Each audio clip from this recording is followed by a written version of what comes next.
बीड पंचायत समितीमध्ये लोकप्रतिनिधी आणि प्रशासकीय अधिकारी यांच्या अंतर्गत वादामध्ये रोजगार हमी योजनेअंतर्गत असतील तर मग त्याला शेवगा लागवड असेल, पानंद रस्ते असतील, घरकुल असेल, त्याचबरोबर फळबागा असतील, हे सगळी कामं खोळंबलेली आहेत.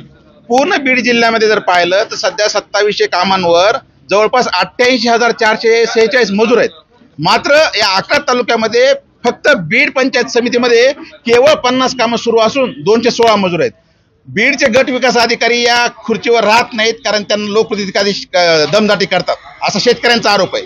मात्र याच्यामध्ये शेतकरी नुकसान आहे आणि बीड पंचायत समितीमध्ये दर 6 महिन्यांनी पदभार दुसरीकडे बदलला जातो. म्हणजे प्रशासन हे एक संगत खुर्चीचे म्हणतो आपण त्याला, असा खेळ खेळतो की दर 4-6 महिन्यांना गट विकास अधिकारी बदलतात आणि याच्यामध्ये सगळ्यात जास्त शेतकऱ्यांचं नुकसान होतं. त्यामुळं आमची अशी मागणी आहे की गट विकास अधिकारी जे आहेत त्यांनी खुर्चीवर कार्यालयामध्ये कायमस्वरूपी बसावं आणि शेतकरी गोरगरीब जे आहेत त्यांची कामं तात्काळ पूर्ण करण्यात यावी. त्याचबरोबर जर 43 डिग्री सेल्सिअस असताना बीड जिल्ह्यामध्ये जर 88,000 मजूर काम करीत असतील आणि प्रशासन उष्माघात होऊ नये म्हणून व्यवस्था करत असेल, काळजी घ्या म्हणत असेल, तर नेमके 88,000 मजूर जे आहेत ते खरंच कामावर आहेत का केवळ कार्यकर्ते पोहोचण्यासाठी लोकप्रतिनिधींनी आणि अधिकाऱ्यांनी संगनमताने शासनाची फसवणूक केली आहे. संबंधित प्रकारे चौकशी करण्यात यावी अशी आमची मागणी.